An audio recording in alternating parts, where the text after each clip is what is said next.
Bonjour David, merci de nous recevoir ici chez toi à Florence. Tu vas nous présenter ta recette du bicolore, mais je voudrais que tu m'en dises un petit peu plus d'abord sur cette viennoiserie.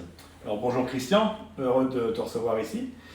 Bah écoute, l'histoire du bicolore, c'est une histoire qui dure depuis maintenant 14 ans. Hein. Il a été créé en 2010 lors de ma préparation au concours des meilleurs de France en 2011 que je voulais passer à l'époque. Et donc le bicolore était une viennoiserie signature, comme on dit aujourd'hui, que j'ai créée pour le concours.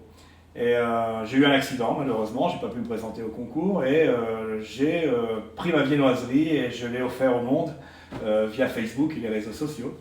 Et 14 ans après, il est toujours là et il a fait un grand parcours au niveau mondial et j'en suis très fier.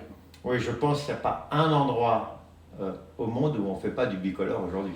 Écoute, moi aussi, je suis les réseaux sociaux et je m'aperçois, j'ai même reçu des lettres des quatre coins du monde et c'est vrai que le bicolore aujourd'hui est rentré, on va dire, comme le croissant classique ou le pain au chocolat ou chocolatine, dans les classiques de la viennoiserie française.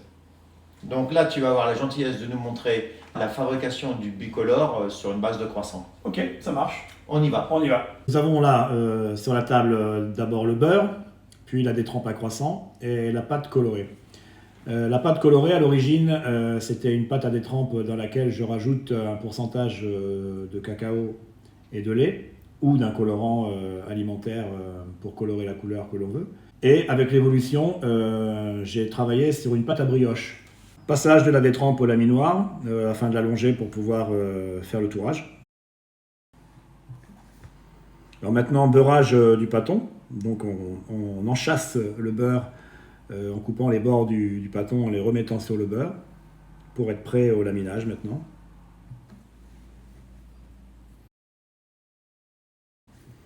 Donc après le beurrage, nous avons le laminage du pâton. Donc nous allons exercer un tour double ou tour portefeuille avec la possibilité d'inciser les côtés latéraux ou non, suivant votre préférence. Donc voilà le deuxième tour, donc un tour simple avec incision sur les côtés.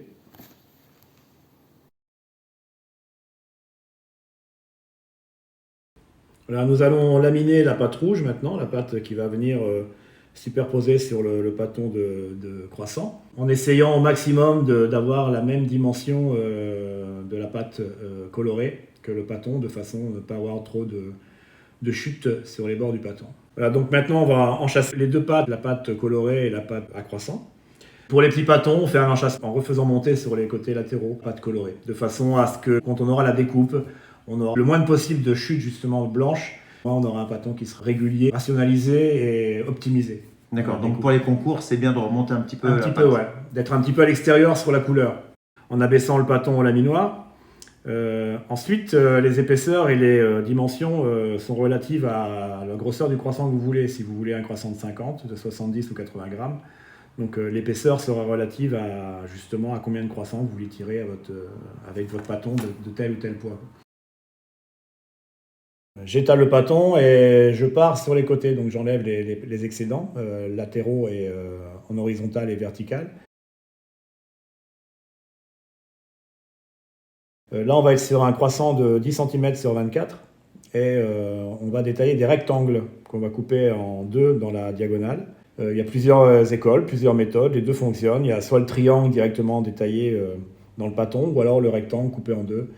Et tu utilises le cutter, tu préfères le cutter au couteau de tour? Alors tout dépend ce qu'on veut faire. Quand on a 400, 500, 600 croissants à faire, je pense que bon, c'est une habitude à prendre. Moi j'ai un grand couteau de tour de 35 cm qui est très aiguisé comme un katana. Donc il n'y a pas de problème trop d'écrasement de la pâte feuilletée. Si vous voulez vraiment préserver le feuilletage du croissant, oui, le cutter est la règle. Donc roulage ou façonnage des croissants. Il y a deux méthodes, de la base vers la pointe en remontant et le contraire, donc de la base vers la pointe en descendant. Là, on va faire la méthode base vers la pointe, donc en remontant. Je fais un léger étirement central sans toucher les bords du feuilleté, hein, pour pas casser le feuilletage. Donc légèrement, en fait, c'est pas un étirement, c'est une détente de la détrempe, de façon à avoir un allongement, un roulement et un façonnage plus soft, plus doux, sans avoir à déchirer la pâte. David, tes croissants sont roulés, tu es en train de les mettre sur plaque. Pendant combien de temps tu les mets en pousse ou en après et à quelle température? Moi, en général, je dépasse pas les 25 degrés. Une moyenne de 3h30, voire 4 heures à 24 degrés. Faut-il dorer ou ne pas dorer? Tout dépend de la couleur du croissant. Le chocolat, je dors. Le rouge, je dors pas. Le vert, pareil, c'est des couleurs que je ne dors pas. Four ventilé, c'est des cuissons voilà, de 14-15 minutes pour des croissants de 70 grammes. Dans un four à sol, je cuis un petit peu moins. Je cuis sur un four à 180-200 degrés. Et à la sortie du four, est-ce que tu mets sur grille pour le reçuage? Non, je bloque directement en surgélation. Directement sorti du Je four? bloque en surgélation pour conserver la structure du produit. Donc j'ai pas de reçuage, j'ai pas d'affaissement du produit, j'ai pas de risque de perdre la forme du produit s'il manque quelques secondes de cuisson.